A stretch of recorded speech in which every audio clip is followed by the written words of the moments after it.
Hey folks, the other day in the comments somebody said something really interesting, and it was in a video about sacrifice and about self-giving, and the comment was along the lines of, you know, it's a romantic idea that we should live a beggar's life, that we should never have anything, that we should always be giving, we should always be sharing, we should always be taking care of others. But Jesus, from time to time, enjoyed luxuries too. Very true.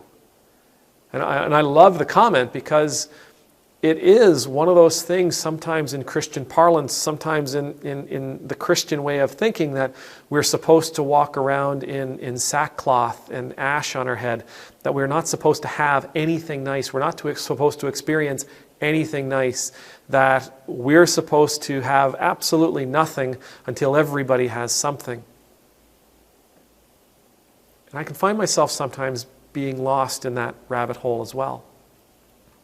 But this comment that Jesus enjoyed luxuries as well, I thought this might be an interesting thing to talk about, because Jesus did. There's that story of Jesus sitting in somebody's house, and a woman comes in, and she takes this perfume, and she pours it all over his feet, and she covers his head with it, and she gifts it to him. And one of the disciples, I believe it's Judas, says, you know, that's a year's wages. We could have fed people in this community with what that was worth. We could have sold it and taken care of the poor with what that perfume is worth. Now, Jesus understands that this woman is actually preparing him for his death. This is a ritual that she's undertaking. And he says, don't worry about it. You're always going to have the poor. This woman is doing what she thinks is best. Right? In this moment, Jesus is giving her the gift of accepting her gift. He's showing her love by accepting her gift. He's doing a good thing. And he's being pampered. To be fair, he's being pampered. He's this wonderful, beautiful perfume, this scented oil. It's covering him. He's being pampered. This is a luxury. But we also know that Jesus enjoys a good meal from time to time. He sits and he eats with Pharisees. They're not going to invite this rabbi in and feed him scraps. They're going to give him the best. We know that Jesus goes to a wedding. And in that wedding, everybody drinks so much that Jesus is called upon to create from water even more wine. We know he enjoys the luxury of a good gathering like that, of a good party. He goes and he eats at the house of criminals. Repentant criminals who are desperate to show him how much they're changing and how much they want to change, to show him a good time, to show him how much they adore him, what he means to them. And in that, he experiences luxury.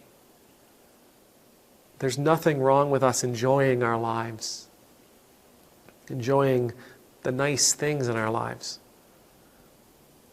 But Jesus also gives us the model that we should follow. And that model is those things that we enjoy should never become things that we need. They should never become things that we expect, things that we must have, things that we can't live without.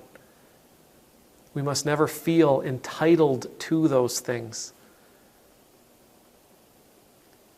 It's one thing to enjoy them.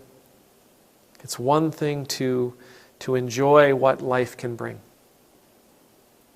It's another thing to need those comforts, to need those feasts, to need those luxuries, to need to be pampered.